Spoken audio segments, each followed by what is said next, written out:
Halo, jumpa lagi dengan Bunda Monica. Kita akan lanjutkan pembahasan dari buku The Master Key System ini di lesson yang ke-15. Hukum yang mengatur kehidupan kita. Sahabatku yang terhormat, eksperimen terhadap parasit yang terdapat di tanaman menunjukkan bahwa bahkan ordo kehidupan yang paling rendah pun dimampukan untuk mengambil manfaat dari hukum alam. Eksperimen ini dilakukan oleh Jack Westloop, MD, PhD, seorang anggota Rockefeller Institute. Materinya diperoleh dari rumpun-rumpun mawar yang ditanam di pot, yang dibawa ke sebuah ruangan dan diletakkan di depan jendela tertutup. Jika tanaman itu dibiarkan mengering, maka parasit Apides yang tadinya tidak memiliki sayap lalu berubah menjadi serangga bersayap. Setelah bermetamorfosis, binatang itu pun meninggalkan tanaman, terbang ke jendela dan kemudian merayap naik ke kacanya. Jelas bahwa serangga kecil ini mendapati tanaman yang menghidupi mereka telah mati, sehingga mereka tidak bisa makan dan minum dari sumber ini. Metode satu-satunya yang bisa mereka gunakan untuk menyelamatkan diri dari mati kelaparan adalah menumbuhkan sayap sementara dan kemudian terbang. Dan hal itulah yang mereka lakukan.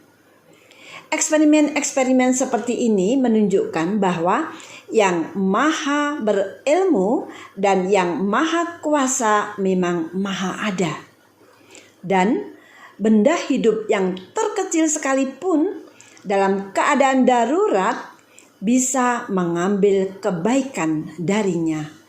Nah, di lesson yang ke-15 ini akan lebih banyak menjelaskan tentang hukum yang mengatur kehidupan kita. Di sini akan dijelaskan bahwa hukum-hukum ini bekerja untuk keuntungan kita.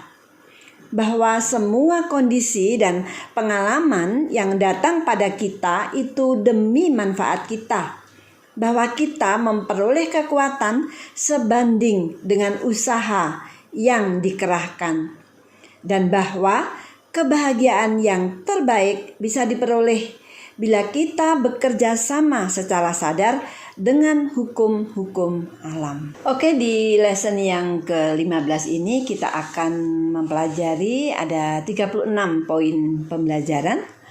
Kita akan belajar bersama-sama, semoga semakin memahami akan kekuatan diri kita. Hukum-hukum yang mengatur kehidupan kita dirancang semata-mata untuk keuntungan kita. Hukum-hukum ini bersifat kekal dan tidak bisa melepaskan diri darinya. Semua kekuatan abadi yang agung ini bekerja dalam keheningan. Tetapi kita memiliki kekuatan untuk menyelaraskan diri dengannya sehingga kehidupan kita menjadi damai dan bahagia. Kesulitan, ketidakselarasan, dan penghalang menunjukkan bahwa kita menolak pemberian apa yang tidak lagi kita butuhkan. Atau kita menolak menerima apa yang kita butuhkan. Saya ulang ini agak sulit poinnya. Kesulitan, ketidakselarasan, dan penghalang menunjukkan bahwa kita menolak memberikan apa yang tidak lagi kita butuhkan. Atau kita menolak menerima apa yang kita butuhkan. Pertumbuhan dicapai melalui tukar-menukar antara yang lama dengan yang baru. Yang baik dengan yang lebih baik. Itu merupakan tindakan yang terkondisi atau timbal balik karena masing-masing dari kita merupakan entitas pemikiran yang lengkap. Kelengkapan inilah yang membuat kita bisa menerima hanya bila kita memberi. Jadi kelengkapan inilah yang membuat kita bisa menerima hanya bila kita memberi, ya. Jadi pertumbuhan itu dicapai melalui tukar menukar, ya, antara yang lama dengan yang baru, antara yang baik dengan yang lebih baik. Jadi itu merupakan tindakan timbal balik, ya, tindakan timbal balik, karena masing-masing dari kita ini merupakan entitas pemikiran yang lengkap, ya. Jadi kita bisa menerima hanya bila kita memberi. Itu adalah prinsip, ya, yang sangat luar biasa. Nah, kita tidak bisa memperoleh apa yang menjadi kekurangan kita jika kita menggenggam erat apa yang kita miliki. Kita mampu dengan sadar mengendalikan kondisi bila kita mengerti apa yang kita tarik. Dan kita mampu menarik dari setiap pengalaman hanya apa yang kita butuhkan untuk terus bertumbuh. Kemampuan kita untuk melakukan hal ini menentukan tingkat keselarasan atau kebahagiaan yang kita capai. Kemampuan untuk mengambil apa yang kita butuhkan untuk bertumbuh senantiasa meningkat seraya kita mencapai tataran yang lebih tinggi dan visi yang lebih luas. Semakin besar kemampuan kita untuk mengetahui apa yang kita butuhkan, kita semakin mampu melihat kehadirannya, menariknya, dan menyerapnya. Maka yang akan datang pada kita hanyalah apa yang kita butuhkan. Maka yang akan datang pada kita hanyalah apa yang dibutuhkan untuk pertumbuhan kita. Semua kondisi dan pengalaman datang kepada kita demi manfaat kita. Kesulitan dan penghalang akan terus datang sampai kita menyerap kearifannya dan mengumpulkan darinya esensi-esensi pertumbuhan yang lebih lanjut. Ada benarnya bahwa kita menuai apa yang kita tabur. Kita memperoleh kekuatan permanen persis sebanding dengan usaha yang dibutuhkan untuk mengatasi kesulitan. Syarat bertumbuh yang tidak bisa ditawar menuntut agar kita mengerahkan upaya yang keras untuk menarik apa yang sepenuhnya selaras dengan kita. Kebahagiaan tertinggi bagi kita dapat dicapai dengan cara terbaik melalui pemahaman tentang hukum-hukum alam dan secara sadar bekerja sama dengannya. Pikiran bersifat kreatif, sedangkan prinsip yang mendasari hukum ini bersifat logis dan hakiki dalam segala hal. Tetapi agar pikiran memiliki vitalitas, ia harus berisi cinta kasih. Cinta kasihlah yang memberikan vitalitas pada pikiran sehingga bisa bertumbuh. Hukum tarik-menarik atau hukum cinta kasih, karena keduanya sebenarnya adalah satu dan sama, akan memberinya materi yang dibutuhkan untuk bisa bertumbuh dan menjadi matang. Bentuk pertama yang bisa ditemukan oleh pikiran adalah bahasa atau kata-kata. Inilah sebabnya kata-kata itu sangat penting karena merupakan manifestasi pertama dari pikiran, bejana yang mewadai pikiran. Bejana ini menyimpan eter, dan dengan menggerakkannya, pikiran Anda akan terpancar kembali kepada yang lain dalam bentuk suara. Pikiran dapat mengarah pada suatu tindakan, tetapi sebenarnya tindakan apapun hanyalah perwujudan pikiran yang mencoba mengekspresikan dirinya sendiri di dalam bentuk yang terlihat. Maka jelas sekali bahwa bila kita menginginkan kondisi yang baik, kita harus mempertahankan hanya pikiran yang baik. Nah, jelas ya di sini ya. Jelas sekali bahwa bila kita menginginkan kondisi yang baik, kita harus mempertahankan hanya pikiran yang baik. Inilah kesimpulan logis yang bisa ditarik. Bila kita ingin mengekspresikan kelimpahan di dalam kehidupan kita, kita harus memikirkan hanya kelimpahan saja. Dan karena kata-kata sebenarnya hanyalah pikiran yang mengambil bentuk, maka kita harus amat berhati-hati. Kita harus menggunakan hanya bahasa yang konstruktif dan selaras, yang akhirnya mengkristal menjadi bentuk objektif yang akan terbukti menguntungkan bagi kita. Kita tidak bisa lari dari gambar-gambar yang selalu kita potret di dalam pikiran kita. Foto dari konsepsi yang salah inilah hasil dari penggunaan kata-kata yang tidak sesuai dengan kesejahteraan kita. Kita memanifestasikan lebih banyak kehidupan, sementara pikiran kita menjadi jelas dan berada pada tataran yang lebih tinggi. Kita memperoleh fasilitas yang lebih besar bila kita menggunakan gambar kata yang didefinisikan dengan jelas. Sebaliknya, di tataran pikiran yang lebih rendah, kita dilepaskan dari konsepsi yang melekat kepadanya. Dengan kata-katalah kita harus mengekspresikan pikiran kita. Jika kita ingin menggunakan bentuk kebenaran yang lebih tinggi, kita harus menggunakan hanya materi pilihan yang secara cermat dan cerdas dipilih sesuai tujuan yang diinginkan. Kekuatan luar biasa untuk mengungkapkan pikiran di dalam bentuk kata-kata inilah yang membedakan manusia dari binatang. Dengan kata-kata tertulis, manusia bisa melihat ke belakang sampai ratusan tahun yang lalu dan melihat jejak sejarah hingga ia bisa berada di masa kini. Manusia telah dimungkinkan untuk berhubungan dengan para penulis dan pemikir terbesar di sepanjang masa. Catatan yang dikumpulkan sampai sekarang ini merupakan ekspresi pikiran universal yang telah berjuang untuk mengambil bentuk di pikiran manusia. Kita tahu bahwa tujuan pikiran universal adalah kreasi bentuk.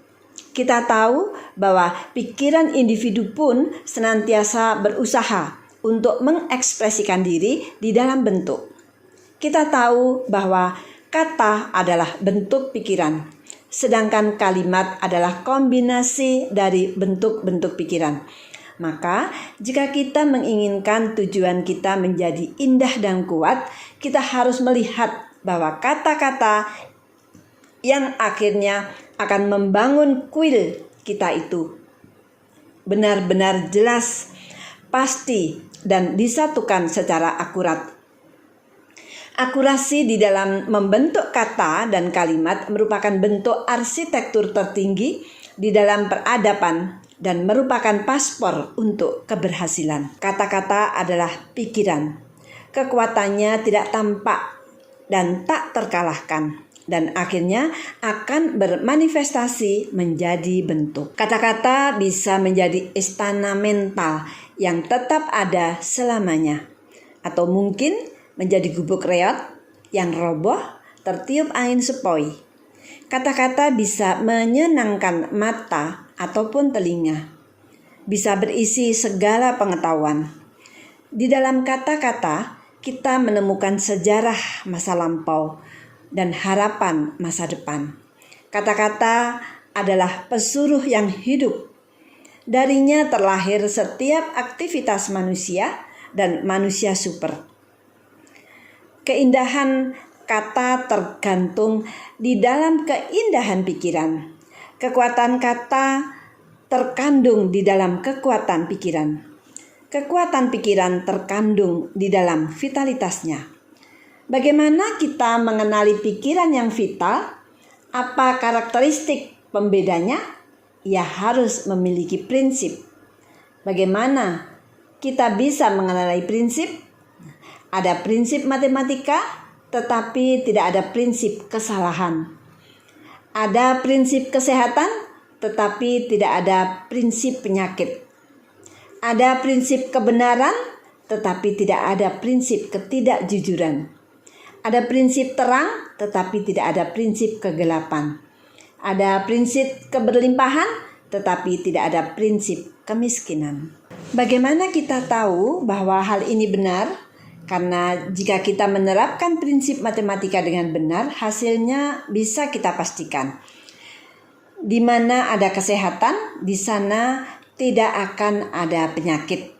Jika kita tahu kebenaran, kita tidak akan ditipu oleh kesalahan. Jika kita membiarkan sinar bercahaya, tidak akan ada kegelapan. Dan di mana ada kelimpahan, tidak akan ada kemiskinan. Semua itu merupakan fakta yang sudah jelas. Tetapi kebenaran yang paling penting adalah bahwa suatu pikiran yang berisi prinsip bersifat vital.